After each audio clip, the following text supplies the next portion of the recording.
10th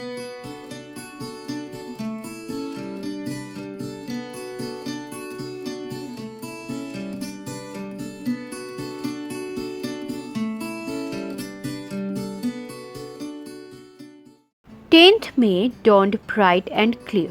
For the past few days, I had been pleasantly besieged by dignitaries and world leaders who were coming to pay their respects before the inauguration. The inauguration would be the largest gathering ever of international leaders on South African soil. The ceremonies took place in the lovely sandstone amphitheatre formed by the Union buildings in Pretoria. For decades, this had been the seat of white supremacy, and now it was the site of a rainbow gathering of different colors and nations for the installation of South Africa's first democratic non-racial government. On that lovely autumn day, I was accompanied by my daughter Zenani.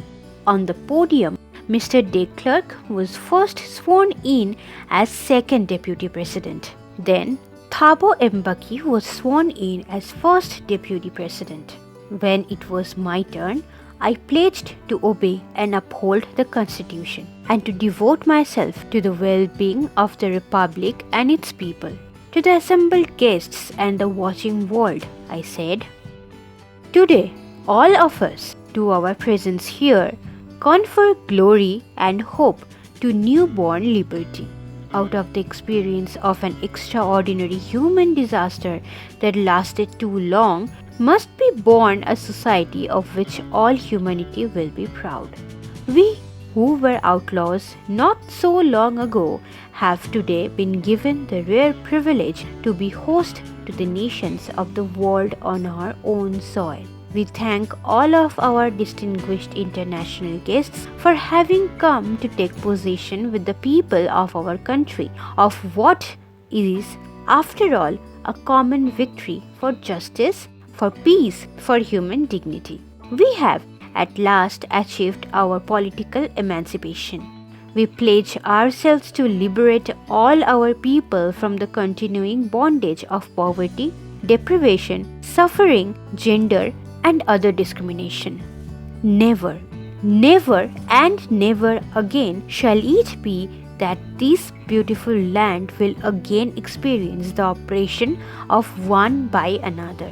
The sun shall never set on so glorious a human achievement. Let freedom reign. God bless Africa." A few moments later, we all lifted our eyes in awe as a spectacular array of South African jets, helicopters, and troop carriers rode in perfect formation over the Union buildings. It was not only a display of pinpoint precision and military force, but a demonstration of the military's loyalty to democracy, to a new government that had been freely and fairly elected. Only moments before, the highest generals of the South African Defence Force and Police, their chests bedecked with ribbons and medals from days gone by, saluted me and pledged their loyalty. I was not unmindful of the fact that not so many years before they would not have saluted but arrested me. Finally, a chevron of Impala jets left a smoke trail of the black, red, green, blue, and gold of the new South African flag. The day was symbolized for me by the playing of our two national anthems and the vision of whites singing Nkosi Sikelel' iAfrika and blacks singing Dis Stem, the old anthem of the Republic. Although that day neither group knew the lyrics of the anthem they once despised, they would soon know the words by heart. On the day of the inauguration, I was overwhelmed with a sense of history.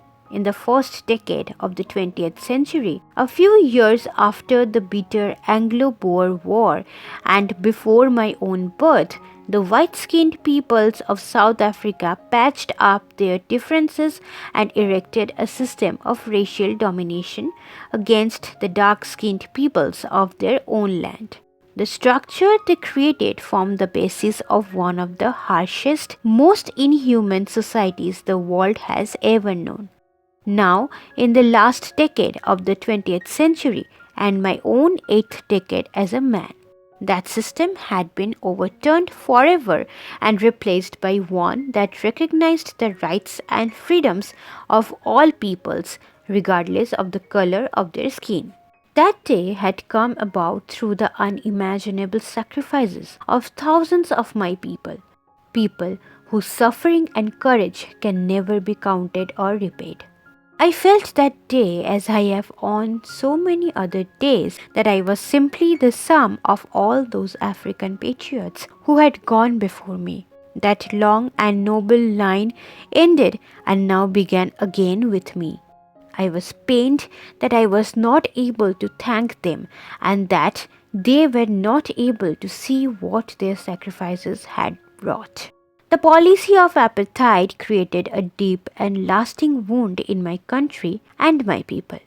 All of us will spend many years, if not generations, recovering from that profound hurt. But the decades of oppression and brutality had another unintended effect, and that was that it produced the Oliver Tambos, the Walter Sissolis, the Chief Luthelius, the Yusuf Dados, the Bram Fishers, the Robert Subos of our time. Men of such extraordinary courage, wisdom, and generosity that their like may never be known again. Perhaps it requires such depths of oppression to create such heights of character. My country is rich in the minerals and gems that lie beneath its soil. But I have always known that its greatest wealth is its people, finer and truer than the purest diamonds. It is from these comrades in the struggle that I learned the meaning of courage. Time and again, I have seen men and women risk and give their lives for an idea. I have seen men stand up to attacks and torture without breaking, showing a strength and resilience that defies the imagination. I learned that courage was not the absence of fear, but the triumph over it. The brave man is not he who does not feel afraid, but he who conquers that fear. No one is born hating another person because of the color of his skin, or his background, or his religion. People must learn to hate, and if they can learn to hate, they can be taught to love. For love comes more naturally to the human heart than its opposite. Even in the grimmest times in prison, when my comrades and I were pushed to our limits, I would see a glimmer of humanity in one of the guards, perhaps just for a second, but it was enough to reassure me and keep me going. Man's goodness is a flame that can be hidden but never extinguished. In life, every man has twin obligations to his family, to his parents, to his wife and children. And he has an obligation to his people, his community, his country. In a civil and human society, each man is able to fulfill these obligations according to his inclinations and abilities. But in a country like South Africa, it was almost impossible for a man of my birth and color to fulfill both of these obligations. In South Africa, a man of color who attempted to live as a human being was punished and isolated. In South Africa, a man who tried to fulfill his duty to his people was inevitably ripped from his family and his home and was forced to live a life apart, a twilight existence of secrecy and rebellion. I did not in the beginning choose to place my people above my family, but in attempting to serve my people, I found that I was prevented from fulfilling my obligations as a son, a brother, a father, and a husband. I was not born with a hunger to be free. I was born free, free in every way that I could know. Free to run in the fields near my mother's hut, free to swim in the clear stream that ran through my village, free to roast mealies under the stars and ride the broad backs of slow-moving bulls, as long as I obeyed my father and abided by the customs of my tribe. I was not troubled by the laws of man or God. It was only when I began to learn that my boyhood freedom was an illusion, when I discovered as a young man that my freedom had already been taken from me, that I began to hunger for it. At first, as a student, I wanted freedom only for myself. The transitory freedoms of being able to stay out at night, read what I pleased, and go where I chose. Later, as a young man in Johannesburg, I yearned for the basic and honorable freedoms of achieving my potential, of earning my keep, of marrying and having a family. The freedom not to be obstructed in a lawful life. But then I slowly saw that not only was I not free, but my brothers and sisters were not free. I saw that it was not just my freedom that was curtailed, but the freedom of everyone who looked like I did. That is when I joined the African National Congress, and that is when the hunger for my own freedom became the greater hunger for the freedom of my people. It was this desire for the freedom of my people to live their lives with dignity and self-respect that animated my life, that transformed a frightened young man into a bold one, that drove a law-abiding attorney to become a criminal, that turned a family-loving husband into a man without a home, that forced a life-loving man to live like a monk. I am no more virtuous or self-sacrificing than the next man. But I found that I could not even enjoy the poor and unlimited freedoms I was allowed when I knew my people were not free. Freedom is indivisible.